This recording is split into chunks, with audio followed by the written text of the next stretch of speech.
दिल्ली की रफ्तार और रिंग रोड का जाम, ये दोनों एक दूसरे के पर्याय बन चुके हैं। खासकर मजनू का टीला गुरुद्वारे के सामने का वो हिस्सा जहां हर पीक आवर में गाड़ियों की लंबी कतारें आपका धैर्य आजमाती हैं। लेकिन क्या आप जानते हैं कि इस भारी भरकम जाम के पीछे एक छोटा सा 30 सेकंड का कारण है? जी हाँ, पैदल चलने वालों को सड़क पार कराने के लिए लगाई गई वो ट्रैफिक लाइट जो गाड़ियों की रफ्तार पर ब्रेक लगा देती है। सालों से यहाँ फुट ओवर ब्रिज यानी FOB की मांग हो रही है, लेकिन फाइलें तकनीकी पेच में फंसी थी। अब एक अच्छी खबर आई है, मजनू का टीला को इस जाम से आजादी मिलने वाली है। आज ट्रैफिक सिग्नल के एपिसोड में जानेंगे कि किस तरह से इस ट्रैफिक से आजादी मिलेगी। कहानी शुरू होती है साल 2020 में।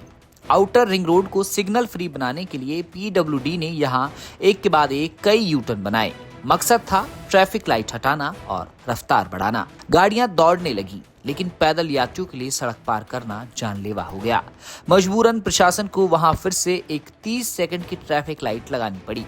इसी बीच 11 अगस्त 2020 को हाई कोर्ट ने दखल दिया और आदेश दिया कि यहां तुरंत एक फुट ओवर ब्रिज बनाया जाए। लेकिन जैसे ही काम शुरू हुआ, एंट्री हुई DDA की। जमीन के विवाद और परमिशन की खींचतान ने इस प्रोजेक्ट को ठंडे बस्ते में डाल दिया। सालों तक फाइलें एक विभाग से दूसरे विभाग तक दौड़ती रहीं। आखिरकार साल 2024 में दिल्ली के उपराज्यपाल VK सक्सेना के सामने यह मामला आया।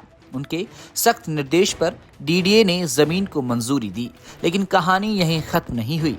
साल 2025 में जब इंजीनियरों ने फावड़ा उठाया तो एक नई चुनौती सामने खड़ी हो गई। जिस जगह सीढ़ियां और लिफ्ट बननी थी, उसके ठीक नीचे से दिल्ली की मुख्य अंडरग्राउंड पानी सीवर लाइनें गुजर रही थी। अगर वहां खुदाई होती तो आधे इलाके की सप्लाई ठप हो जाती। प्रोजेक्ट एक बार फिर खतरे में था। इंजीनियरों ने हार नहीं मानी और डिजाइन में एक बड़ा बदलाव किया। अब तय हुआ कि फुट ओवर ब्रिज का एक सिरा गुरुद्वारे की दूसरी तरफ मौजूद MCD के पार्क पर उतारा जाएगा। इसके लिए MCD की करीब 200 स्क्वायर मीटर जमीन ली जाएगी।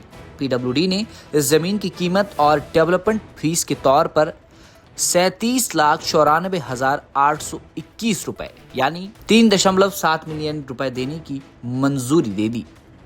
सरकार ने इस फंड को हरी झंडी दिखा दी है। माना जा रहा है कि इस महीने के अंत तक पैसा ट्रांसफर हो जाएगा और अगले कुछ महीनों में निर्माण कार्य युद्ध स्तर पर शुरू होगा। यह फुट ओवर ब्रिज कोई साधारण पुल नहीं होगा। इसे इस तरह डिजाइन किया गया है कि अगर भविष्य में इस जंक्शन पर फ्लाईओवर बनता है तो इस FOB को आसानी से हटाकर दूसरी जगह शिफ्ट किया जाएगा। इसमें बुजुर्गों और दिव्यांगों के लिए आधुनिक लिफ्ट और सीढ़ियों की सुविधा होगी। सबसे बड़ी बात, जैसे ही यह चालू होगा वो 30 सेकंड की ट्रैफिक लाइट हटा दी जाएगी और मजनू का टीला का यह जंक्शन पूरी तरह नॉन स्टॉप हो जाएगा। प्रशासन का दावा है कि काम शुरू होने के बाद 1 साल के भीतर यह पुल बनकर तैयार हो जाएगा, यानी 2026 के अंत तक रिंग रोड के इस हिस्से पर जाम बीती बात हो जाएगी। मजनू का टीला आने वाले श्रद्धालुओं और वजीराबाद की तरफ जाने वाले यात्रियों के लिए यह किसी वरदान से कम नहीं है। ब्यूरो रिपोर्ट, दिल्ली तक।